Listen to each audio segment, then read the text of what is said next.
రాష్ట్ర ప్రజల కోసం, రాష్ట్ర మైనార్టీ ప్రజల కోసం చంద్రబాబు నాయుడు సార్ గారు ఈ యాక్టులో కొన్ని అంశాలని చేర్చారు. దేశం వ్యాప్తంగా ఈ బిల్లు యాక్ట్ కావడం అందరికి తెలుసు. దాంట్లో వైఎస్ఆర్ పార్టీ వాళ్ళకి కానీ తెలుసు.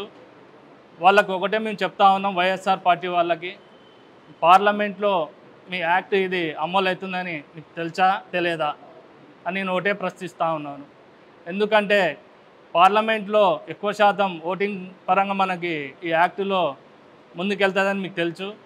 అలాగే మీకు తెలిసి ఉన్నా మాకు తెలియదు అన్నట్లా మేము ఓటింగ్ పాల్గొనడం అని మీరు ముందుగా చెప్పడము అది అందరికీ తెలుసు. రాజ్యసభకు వచ్చేసరికి మీరు దాన్ని ఓటింగ్ చేయకుండా మీరు రిజెక్ట్ చేశారా? కానీ చేయలేదు.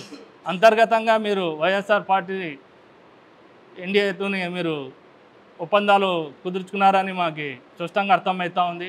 మా నాయకుడు ఓపెన్గా తెరిచిన పుస్తకంలాగా రాష్ట్రంలో మైనార్టీలందరికీ మనం పొత్తులో ఉన్నాం, వాళ్ళకి ఏవైతే యాక్ట్ చేస్తూ ఉన్నారో మన ప్రయోజనాల కోసం మనం కట్టుబడి ఉండాలని మన నాయకుడు దిశానిర్దేశ ముందే మనకు తెలియపరిచారు.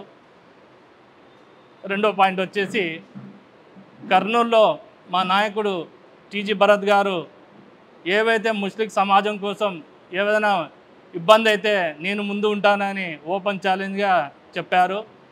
ఓపెన్ ఛాలెంజ్గా నేను ఓపెన్గా ఉంటున్నారన్న.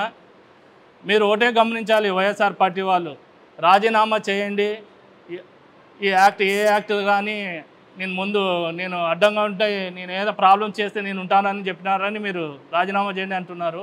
మేము ఒకటే తెలియపరుస్తాను వైఎస్ఆర్ పార్టీ వాళ్ళకి, ఏదైనా ముస్లిం సమాజంలో ముస్లిం ఫ్యామిలీకి ఏదైనా ఇబ్బంది కలిగిందా?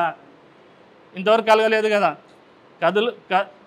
అది ఏమైనా ఇబ్బంది అయిందంటే మా భరత్ అన్న గారు ముందు ఉంటారని నేను ఈ ప్రెస్ ద్వారా మీరు తెలియపరుస్తూ ఉన్నాను. రాబోయే దినాల్లో ఎన్ని యాక్టులన్నా రాని మా కర్నూలు ప్రజల కోసం టీజీ ఫ్యామిలీ ముందుంటుంది, ఏ ఇబ్బంది రాకుండా ఉంటారని నేను ఈ ప్రెస్ ద్వారా తెలియపరుస్తూ ఈ అవకాశం ఇచ్చినందుకు సెలవు తీసుకుంటాను.